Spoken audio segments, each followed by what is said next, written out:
So right now what I'm going to do is I'm going to show you how to make a fat-free cinnamon roll. So this cinnamon roll is actually using the same dough that we used the other day for our lean dough. And then what I'm going to do is I'm going to cut it into about 8 portions, and then make this into 8 cinnamon rolls. And so let me do that, and I'm just going to cut that into, like I said, 8 pieces.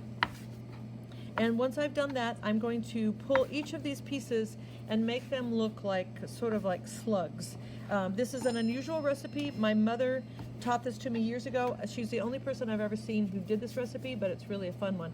So, and like I said, I'm just pulling them out so that I've got like these long slug-looking things. And again, just pull. It's quite easy. I'm just pulling them out. Now, in addition to the dough, you're only going to need hot water and then cinnamon and sugar. So I have a mixture of cinnamon and sugar here, which is actually 1 cup of sugar and a tablespoon of cinnamon. That's a standard cinnamon sugar mix. And like I said, I'm just going to get these all together. Once I have these all pulled out, I have a pan of boiling water, and I'm going to go grab that in just a second. I also need to, before I want everything in place, this is a good one for mise en place, I need to make sure that I have a pan that's already ready to be used. You can use any shape of pan you want. This is also a great recipe if you're making with whole wheat dough. It works really, really well. But as I said, they turn out sort of like chewy kind of bread. So let me, like I said, go get my hot water. I'll be right back. So now comes the fun part. What I'm going to do is I'm going to take my piece of dough. I just had this water, was just boiling just a minute ago on the stove.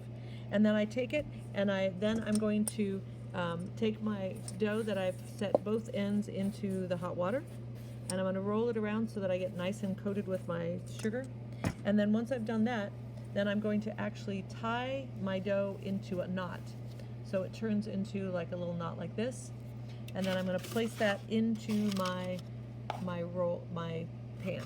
And I'm going to keep doing that with my other pieces so I get all of them together. So again, I put each end in so that both ends have been in the hot water. I put it in the sugar, roll it around till it's nice and covered. Once it is covered like that, then I tie it into my knot again. So I just tie like my bread into a knot. So I've got these knots of dough, and I'm just going to fill up my pan with all of those. So here's my pan filled with my 8 cinnamon rolls. I'm now going to let these sit and rise for about a half an hour, and then I will show you what that looks before I bake them. So here they are. This has been a half an hour, and you can see that they've risen. Whenever you want something to double in it, you just poke it, and when it leaves that little dent like it just did there, that tells me that it's doubled in size, so it's ready to put in the oven. I'm going to put these in the oven at 350 and let them bake until they're nice and bubbly around them, and they are done by thumping, as we've talked before.